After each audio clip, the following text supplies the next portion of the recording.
તમારા બાળકો હોસ્ટેલમાં રહે છે અથવા તો તમે જોબ કરો છો, સવારે નાસ્તો બનાવવાનો સમય નથી, અથવા તો જ્યારે ફરવા જાઓ ત્યારે બ્રેકફાસ્ટ માટેનો કંઈક હેલ્ધી ઓપ્શન શોધો છો, તો આજે હું તેનું સોલ્યુશન લઈને આવી છું, જે છે પોહા પ્રીમિક્સ રેસીપી. આ પોહા પ્રીમિક્સ રેસીપી તમે એક વખત બનાવીને રાખી દેશો ને તો પછી જ્યારે પણ તમારે પોહા બનાવવા હશે ત્યારે ઝટપટ કોઈ પણ મહેનત વગર તમે પોહા તૈયાર કરી શકશો. અને જે લોકોને રસોઈ નહીં આવડતી હોય ને તે લોકો પણ આ પોહા પ્રીમિક્સમાંથી ખૂબ જ ઝડપથી પોહા તૈયાર કરી શકે છે. તો ચાલો આ પોહા પ્રીમિક્સ બનાવવાની શરૂઆત કરીએ. પોહા બનાવવા માટે સૌથી પહેલાં આપણે પૌવા લઈ લઈશું. તો તેના માટે 1 થી 1.5 કપ જેટલા જે જાડા પૌવા બજારમાં મળે છે તે પૌવા લઈ લઈશું અને તેને ગેસની મીડિયમ ટુ સ્લો ફ્લેમ ઉપર 5 થી 7 મિનિટ માટે બરાબર રીતે શેકી લઈશું. જ્યાં સુધી પોહા બરાબર રીતે ક્રિસ્પી ના થાય ત્યાં સુધી તેને આપણે શેકવાના છે. 5 થી 7 મિનિટ જેવું પોહાને શેક્યા પછી પોહા આપણા સરસથી શેકાઈ ગયા છે, તો તેને આપણે એક પ્લેટમાં લઈ લઈશું. અને હવે પોહાના વઘાર માટે એ જ કડાઈમાં 1 ટેબલસ્પૂન જેટલું તેલ લઈ લઈશું. અહીંયા જો તમારે પોહા પ્રીમિક્સ 3-4 મહિના અથવા તો લાંબો સમય સુધી સાચવવું હોય તો તેલની જગ્યાએ ઘીનો ઉપયોગ કરવો, જેથી કરીને પોહા પ્રીમિક્સને આપણે લાંબો સમય સુધી રાખીએ તો પણ તેમાં સ્મેલ ના આવે. તેલના લીધે ઘણી વખત તેમાં સ્મેલ આવે છે. અને આ તેલ ગરમ થાય એટલે તેમાં થોડા મગફળીના બિયા ઉમેરીને તેને બરાબર રીતે મગફળીના બિયાને ગેસની સ્લો ફ્લેમ ઉપર જ તેનો થોડો કલર ચેન્જ થાય અને તેના ઉપર ક્રેક્સ દેખાવા લાગે ત્યાર પછી તેને આપણે પોહા સાથે જ એ પ્લેટમાં કાઢી લઈશું. અને હવે તેલ ગરમ જ છે તો તેમાં પોહાનો વઘાર કરીશું. તો તેના માટે થોડું જીરું અને થોડી રાઈ ઉમેરીશું. રાઈ ઉમેરીએ ત્યારે કઢાઈને ઢાંકણ ઢાંકી દઈશું, જેથી કરીને રાઈ ફૂટીને બહાર ના ઉડે. રાઈ ફૂટી જાય ત્યાર પછી તેમાં 1/4 ટીસ્પૂન હિંગ, 1/2 ટીસ્પૂન અથવા તો તેનાથી થોડી ઓછી એટલો હળદર પાવડર અને 1 લીલી મરચીને બારીક ટુકડામાં સમારીને ઉમેરીશું. અને હવે આ મરચીને બરાબર રીતે હલાવીને એકદમ ક્રિસ્પી કરીશું. આ સમયે ગેસની ફ્લેમ મીડિયમ ટુ સ્લો જ રાખવાની છે. મરચી થોડી ક્રિસ્પી થાય એટલે તેમાં મીઠા લીમડાના પાનના ટુકડા કરીને ઉમેરીશું અને તેને પણ ક્રિસ્પી કરી લઈશું. અહીંયા તમે થોડું આદું ખમણીને ઉમેરી શકો છો અને તેની સાથે જ થોડી સમારેલી ધાણાભાજી પણ ઉમેરી શકો છો. પણ એ બધી જ વસ્તુ ક્રિસ્પી થાય ત્યાં સુધી તેને બરાબર રીતે શેકવાની છે.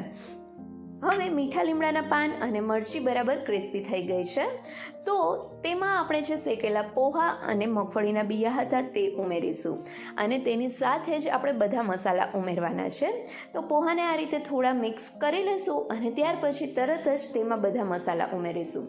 તો મસાલામાં તમે સ્વાદ પ્રમાણે મીઠું, થોડો ખાંડનો પાવડર, થોડો મરી પાવડર અને પોહા તમારે વધારે તીખા કરવા હોય તો તેમાં તમે લાલ મરચું પાવડર પણ ઉમેરી શકો છો. બધા જ મસાલાની સાથે જ ખટાશ માટે થોડો એટલે કે 1/2 ટીસ્પૂન જેટલો આમચૂર પાવડર પણ ઉમેરીશું. બધા જ મસાલા તમે તમારા ટેસ્ટ પ્રમાણે વધુ ઓછા ઉમેરી શકો છો. અને અહીંયા બને ત્યાં સુધી દળેલી ખાંડ જ ઉમેરવાની છે, કેમ કે આખી ખાંડ હશે તો પોહા બનાવતી વખતે તે ઓગળશે નહીં, એટલે ખાંડનો પાવડર જ ઉમેરવો. અને આ બધા જ મસાલાને બરાબર રીતે મિક્સ કરી લઈશું અને 1/2 થી 1 મિનિટ માટે તેને શેકીશું. બધા જ મસાલાને બરાબર રીતે મિક્સ કરીને થોડી વાર પકાવ્યા પછી અહીંયા જોઈ શકાય છે કે આપણું આ પોહાનું પ્રીમિક્સ તૈયાર છે.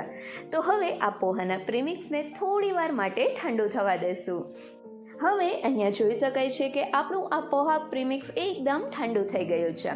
તો હવે આ ઠંડા થયેલા પોહા પ્રીમિક્સને તમે કોઈ પણ એરટાઇટ કન્ટેનરમાં ભરીને 2 થી 3 મહિના માટે સ્ટોર કરી શકો છો. અને પછી જ્યારે પણ તમારે પોહા બનાવવા હોય ને ત્યારે ફક્ત અડધી મિનિટની મહેનત કરીને તમે પોહા તૈયાર કરી શકો છો. હવે તમને પ્રશ્ન થશે કે આ પોહા પ્રીમિક્સમાંથી પોહા કઈ રીતે તૈયાર કરવા. તો ચાલો આપણે ગરમા ગરમ પોહા તૈયાર કરીએ. તો તેના માટે તમારે કોઈ પણ 1 વાટકીના માપથી અડધી વાટકી અથવા તો 1 વાટકી પોહા પ્રીમિક્સ લેવાનું છે. અને ત્યાર પછી તેની સાથે જ જેટલું આપણે પોહા પ્રીમિક્સ લીધું હોય ને તેટલું જ એકદમ ગરમ ઉકળતું પાણી ઉમેરવાનું અને તેને બરાબર રીતે મિક્સ કરીને ફટાફટ તેને ઢાંકણ ઢાંકીને 5 થી 7 મિનિટ માટે રાખી દઈશું. અને 5 થી 7 મિનિટમાં જ આપણા પોહા તૈયાર થઈ જશે. જશે. તો 5 થી 7 મિનિટ અથવા તો પોહામાં બધું જ પાણી એબ્ઝોર્બ થઈ જાય ત્યાર પછી પોહાને જોઈએ તો અહીંયા જોઈ શકાય છે કે પોહામાં બધું જ પાણી મસ્ત રીતે એબ્ઝોર્બ થઈ ગયું છે અને પોહા એકદમ સોફ્ટ થઈ ગયા છે. એનો મતલબ છે કે આપણા આ પોહા તૈયાર છે. તો ચાલો આ તૈયાર થયેલા પોહાને સર્વિંગ પ્લેટમાં લઈ ઉપરથી સેવ, થોડી સમારેલી ધાણા ભાજી અને થોડો ચાટ મસાલો સ્પ્રિંકલ કરીને સર્વ કરીએ.